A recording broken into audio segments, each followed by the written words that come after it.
Magandang araw.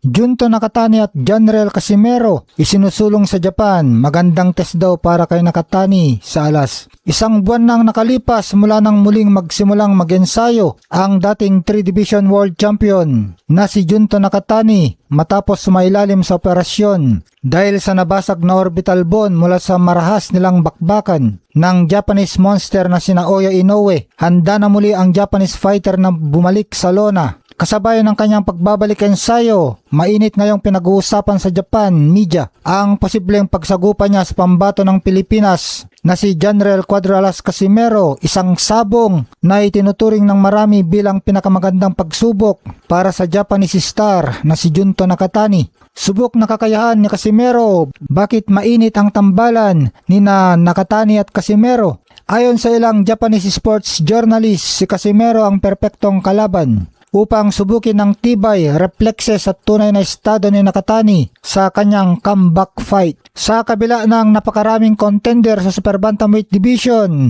bukod tanging ang Pinoy boxer lamang ang nakikita nilang may kalidad at estilo na tatapat sa level ni Nakatani bilang isang pound for pound fighter. May malaking respeto ang Japanese media kay Casimero. Sa katunayan, itinuturing din nila itong pound for pound level dahil sa matinding lakas nito. Lalo na nang mabilis nitong patumbayin si Luis Nery, ang Mexicanong minsay kinatakutan at naghari sa Japan. Ranggo at daan tungo sa eliminator match. Malinaw rin ang banta sa mga opisyal na ranggo ng mga pandaigdigang boxing bodies, dahilan para maging mas madali ang pagkasa sa bakbakan. WBO rankings, si Nakatani ay kasalukuyang nakapwesto sa number 2 habang si Casimero ay nasa number 4. IBF rankings, nakatala si Nakatani sa number 5. Samantalang hawak naman ni Casimero ang number 10 spot. Dahil sa magandang posisyon ng dalawa sa WBO at IBF, malaki ang posibilidad na ipag-utos ang alinman sa dalawang sangay ang isang title eliminator match upang matukoy ang susunod na opisyal na hahamon sa kampyonato. Daan tungo sa pangarap na laban kay Inoue. Sa ngayon, parehong libre ang schedule ng dalawang kampiyon. Si Nakatani ay nag-aanda para sa kanyang pagbabalik ngayong Disyembre, habang si Casimero naman ay wala pang opisyal na nakatakdang kalaban. Dahil parehas silang may malaking pangalan at matinding sumusuporta sa Japan, walang duda na isa itong certified mega fight. Hindi rin nagpapatumpik-tumpik ang kampo ni Casimero.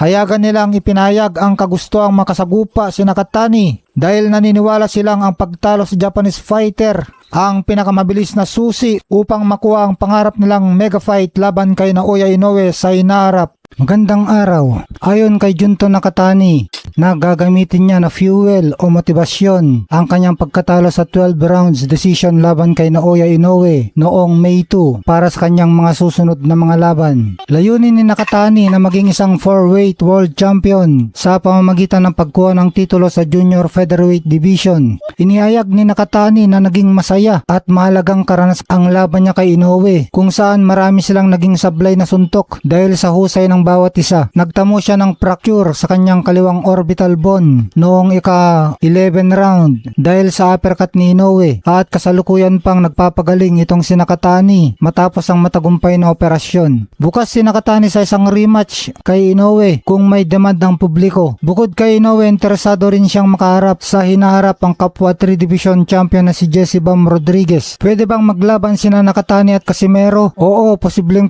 silang maglaban, lalo na't parehas silang nasa paligid ng mga timbang na bantamweight at junior featherweight. Kaso lang sa ngayon ay hindi pa pwede kasi nagpapagaling pa itong si Junto Nakatani mula sa fracture sa kanyang muka. Pwede talaga na ikonsidera ni Nakatani itong si Casimero na makalaban dahil napakainit nga ng pangalan ni Casimero ngayon sa Japan, lalo na matapos ang malaking panalo niya kay Luis Nery. Dahil dito lalong naging logical at blockbuster ang senaryo ng laban ng Nakatani versus Casimero. Para sa mga Japanese fans at promoters, napakagandang storyline nito, itong pagsubok bago ang hari. Para kay Casimero, kung gusto niya talaga si Naoya Inoue, ang pagdaan muna kay Junto Nakatani ang pinakamalakas na pahayag na maaari niyang gawin. Kung matatalo niya ang isang elite na tulad ni Nakatani, wala nang rason para hindi siya harapin ni Inoue. Dahil tinalo ni Casimero si Nery na may malaking pangalan din sa Japan, gagamitin naman ng mga Hapon si Nakatani bilang kanilang pambato para ipaghiganti ang pagkatalo ng mga nakalaban ni Casimero. At dahil number 2 si Nakatani at number 4 si Casimero, Casimero sa WBO ranking. Kaya ang laban na ito ay pwedeng ideklarang opisyal na eliminator para sa mandatory spot. Kung matutuloy ito, siguradong mapupuna ang mga arena sa Tokyo o Yokohama. Ito ang uri ng laban na gustong gusto ng mga hardcore boxing fans. Bakbakang walang atrasan. Napakalaking hakbang ito para sa karera ni Casimero kung sakaling magkatapat sila. Dahil sa pound for pound status ni Nakatani. Si Nakatani ay nakaupo bilang number 7 pound for pound boxer sa buong mundo. Kaya kapag tinalo ni Casimero tong si Nakatani ay otomatikong mapapasama siya sa elite na listahan ng pound for pound ranking. Higit sa lahat, ito ang ticket patungo kay Inoue. Ito ang magbibigay kay Casimero ng leverage o matibay na dahilan para hindi na siya matanggihan ni Naoya Inoue. Kung mapapabagsak niya ang boksingerong nagbigay ng matinding laban kay Inoue, ang bansag na Casimero versus Inoue ang magiging pinakamalaking laban sa Asia. Samantala, mga Japanese fans gustong patahimikin ni Nakatani sa Casimero.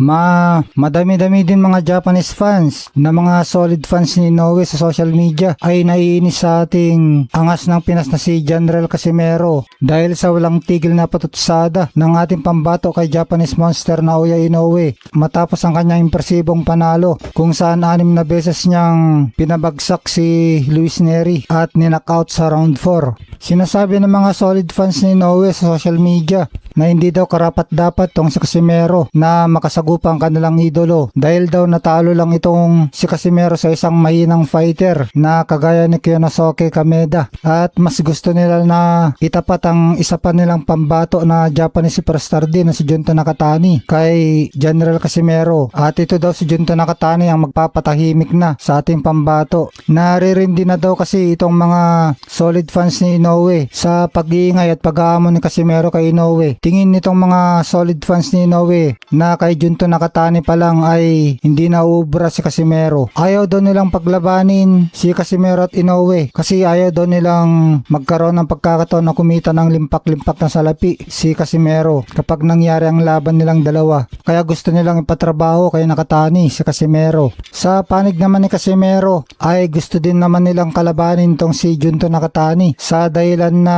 tingin nila na ito daw ang susi kapag tinalo nila ng impresibong panalo itong si Nakatani. Ito ang magiging susi para wala nang kawala at mapilitan na labanan ni Inoue si Casimero. Pound for pound pa rin itong si Junto Nakatani kaya napaka-exciting para sa atin kapag pumayag itong si Nakatani na labanan si Casimero. At hindi man kasing laki ng kikitain ni Casimero kay Inoue pero tiyak na malaking pera pa rin ang kikitain ni Casimero sa paglaban kay Junto Nakatani kasi isa nga itong superstar sa Japan. Sabi nga ng kanyang kapatid na si Coach Jason na mas gusto daw nila na sunod na makalaban itong si Junto Nakatani kaysa kina Murodyo Nakmadalyev at David Picasso kasi nga mas kinikilalang mahusay na boksingero itong si Nakatani kaysa kina Akmadalyev at Picasso at syempre malayong mas malaki ang kikitain ni Casimero kapag si Nakatani ang makakalaban kaysa kina Akmadalyev at Picasso. Kaya dito makikita na mukhang alanganin itong mga solid fans ni Inoue na ipalaban ng kanilang idolo kay Casimero. Mukhang may pagdududa sila na tatalunin ng kanilang idolo si Casimero. Mukhang katulad ng kanilang idolo ay natatakot din sila sa lakas at bagsik ni Casimero. Magandang araw. Head trainer at kapatid ni John Real na si Jason. Si Junto Nakatani ang gusto nilang kalabanin.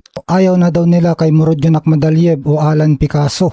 Kung susiriin natin, mas logical naman na dapat ay si Junto Nakatani ang tatargetin ni Casimero. Syempre kung usapang kita ang pag-uusapan, si Naoya Inoue ang pinaka-ultimate goal ni Casimero. At dahil katatapos lang ng mega fight ni Inoue at Junto Nakatani, kaya ang sinamang makatapat at makatalo kay Nakatani ay otomatikong makakakuha ng pinakamalaking atensyon mula kay Inoue. Kaya kung makakalaban ni Casimero at tatalunin itong si Nakatani, ay wala nang rason si Inoue para iwasan siya. Siyempre si Nakatani ay mas malaking pangalan at pay-per-view na value kumpara kina Akmadalyev na mailap at madalas may issue sa mandatory spots at Alan Picasso naman ay hindi pa ganoong kasikat sa Asia at Japan. At si Nakatani ay isang premiadong pambato ng Japan at dating kampyon, isang pound for pound star. Kahit nga natalo ito kay Inoue ay pasok pa rin siya sa pound for pound. dahil maganda pa rin ang pinakita niya sa laban niya kay Inoue. At syempre kapag siya nakatani ay mas malaking pera, mas malaking karangalan at mas patok sa mga Japanese promoters ang labang Casimero versus Nakatani.